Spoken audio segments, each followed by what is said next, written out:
Today, my body was a TV massacre. Today, my body was a TV massacre that had to fit into sound bites and word limits. Today, my body was a TV massacre that had to fit into sound bite and word limits filled enough with a statistic countermeasure response. And I perfected my English and I learned my UR resolution. But still, he asked me, Mrs. Ziadh, don't you think everything would be resolved if you would just stop teaching so hatred to your children? Pause.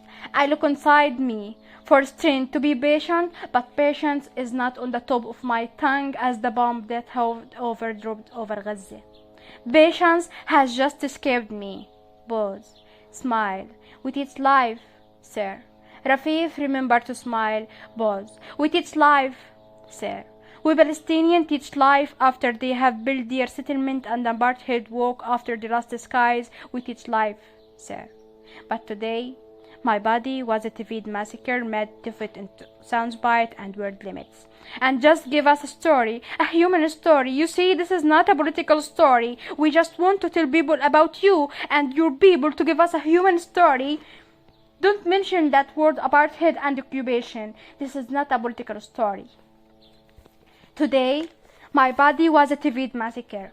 How about you? Give us a story of a woman in Gaza who needs medication. How about you? Do you have enough bony broken limbs to cover the sun? Hand me over your dead and give me the list of your name in 1,200 word limits. Today, my body was a TV massacre that made to fit into sound bite and word limits and move those that are desensitized to tourist blood, but they felt sorry. They felt sorry for the cattle over Gaza. So I give them your resolution and the statistic, and we comment and we deplore and we reject. And these are not equal sides, occupier and occupation. And 100 dead, 200 dead, and 1,000 dead, and between that, war, crime, and massacre.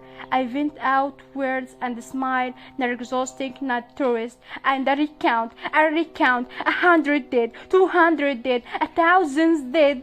Is anyone out there? Will anyone listen?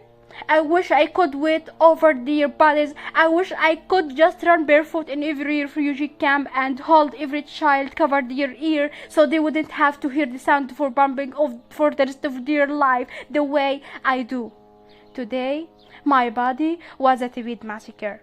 And let me just tell you, there's nothing your resolution have ever done about this. And no soundbite. I come up with no matter how good my English gets. No soundbite will bring them back to life. No soundbite will fix this. We teach life, sir. We Palestinians wake up every morning to teach the rest of the world life, sir.